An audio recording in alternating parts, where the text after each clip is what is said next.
Good to be with everybody. Hope everybody had a great weekend. Today's June 1st, very exciting. Why don't we start this morning by just taking a cleansing breath. I know about you guys, but I've been on a dead run since about 6:30 this morning, so I could kind of use one. So we're going to breathe in through our nose and then let it out just through our mouths, just naturally.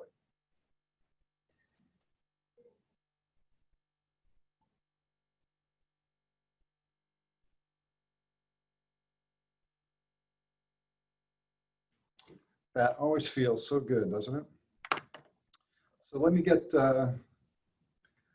my screen share up here.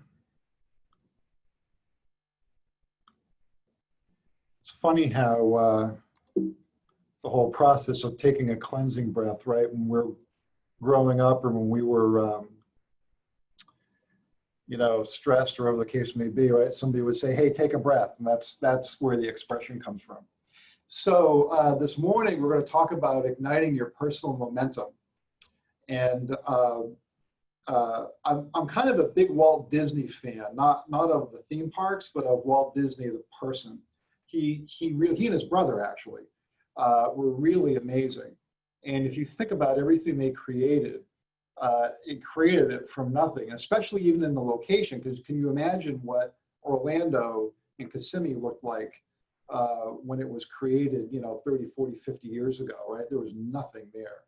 So, but one of his big quotes, he was very, very specific about customer service. He was also very specific about momentum. And his quote, what we do here is simple. We always move forward. And I want to just kind of bring your attention to the fact that all effort is about forward movement. And having been an athlete, coaching, right, is that, one of the things that you always taught the kids was that everything is about forward movement. Your position, your stance. I mean, I just used, a baseball player, football player, and swimmers. Everything is about moving forward, even good posture, running or walking, all that. So everything is about how we lean into events. That's true in life. So if we're always rocked back on our heels, then we're always out of balance. But if we're moving forward, we're always in balance. And that's one of the things that about moving forward and leaning forward, either in a physical sense or in an emotional sense or a mind frame sense. Everything is about moving forward. And to start that, you lean forward, you lean into events, okay? You don't rock back away from them. And so I just thought, the visual of that, and if anybody's ever done sports, I played football, I was a swimmer, I did tennis, any of those things, they all were about, always about leaning forward. You're always in the ready stance, you're always you're ready to go. Now that's in a physical sense, but that's true in a mental sense. Just because we're using kind of sports analogies and metaphors here, it's true mentally. It's always about making sure that we're leaning into events, we're leaning into the future. One of my favorite expressions is that neutral is not a speed. Now, we have neutral in our cars, okay? But neutral is not a speed.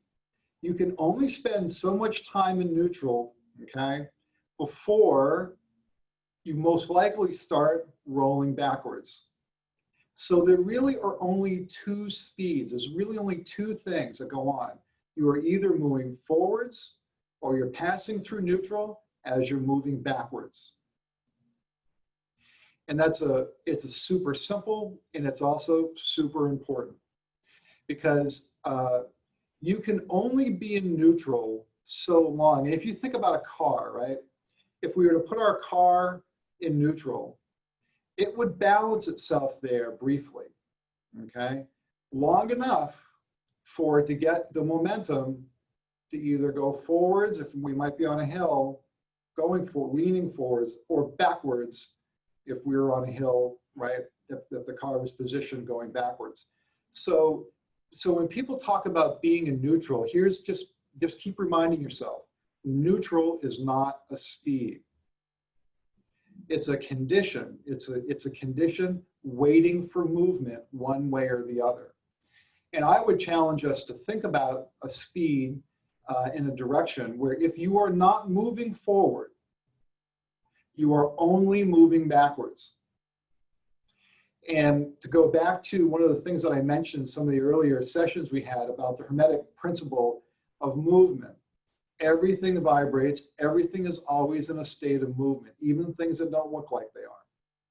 And so when you think of yourself, am I moving forward, which is momentum? Am I in neutral? I can only be here so long, okay? Or am I going backwards? Because there's really only two directions. It's either forwards or backwards. No one ever stays the same. I think that's a really easy metaphor to follow because we all get into our cars and drive a couple times a day. So why can't we build momentum? And it kind of gets down to two principles. We've talked about these before. One is that typically it's our known past, our known experience of events that we bring forward to a future event. Now, if it was an unhappy past event, or it didn't go the way you wanted, or it made you uncomfortable or nervous, whatever the case may be, your natural reaction is, well, I don't want that to happen again, so I'm not going to go do whatever this is. The reality of it is that lightning hardly ever strikes the same place twice. The other issue is that we get caught up in the outcome, as opposed to saying, well, what could the new outcome be? We then say, well, what's the old outcome? And what happens is when we move that old outcome, right, once we visualize, instead of visualizing the fresh outcome, we're using the used outcome. And what happens is we're paralyzed. We freeze in place. And that breaks our momentum. Because once we stop momentum and once we get frozen in place, okay, we're in neutral. We can only be in neutral for so long, or we got to move forward, or we're going to start rolling backwards. Okay, one or the other. You're not going to be in neutral for very long. So I love this quote, and I think it's a good one to remember, is that overthinking is the art of creating problems that weren't even there. The art of overthinking is creating problems that weren't even there. And so when one of my favorite expressions is don't overthink it. And as a matter of fact, I just had to go record a video. And Lorraine said, because I had to do a number of takes on it, Lorraine said to me, don't overthink it. And she was 100% right. So it sums things up well, don't overthink it, because it provides clarity to our actions. And by overthinking things, we make easy things difficult, and we make difficult things even more difficult. And there's a reason for that. So when we're faced with moving forward, and this is all about momentum, right? This is what we're talking about this morning, always about forward momentum, right? Our mind, if we're nervous about it, or if we're a little uncertain, or if we have a past event that we're kind of moving forward from past time to present time, right? Your mind will needlessly develop a spider web of complexity that will aid your ego in avoiding the change that's being presented. Now you got to remember, the ego is there, okay, to protect you. Now in more ancient times, as we've talked about in the past, in more ancient times and in more environmentally treacherous times, your ego is there to physically protect you, fight or flight. Remember we talked about the lizard brain, back in the Thriving Through Uncertainty series. So the ego is there to protect you, but your ego also is very creative. And so when we're faced with moving forward, and maybe we're a little bit uncomfortable, what will happen is that your mind will needlessly develop this really complex thought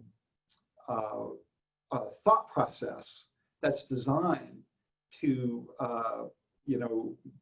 for you to say, I'm not doing it, or I'm not feeling it. I'll do it tomorrow.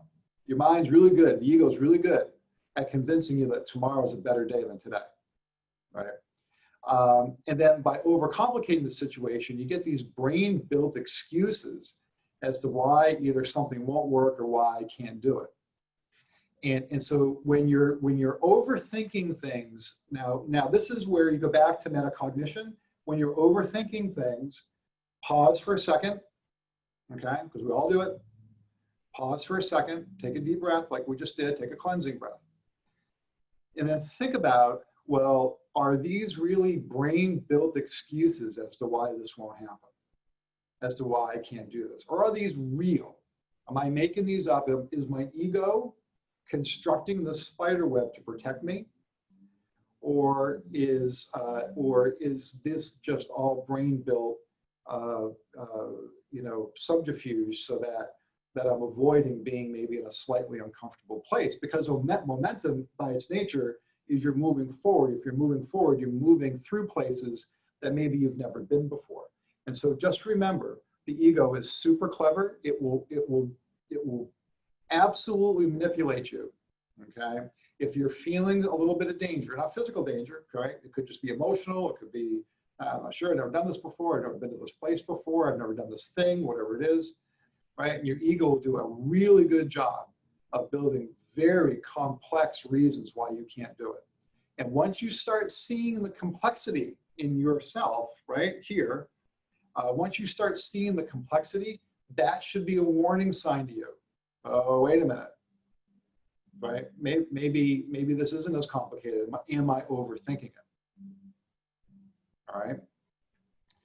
So one of the things I want to do is skydive.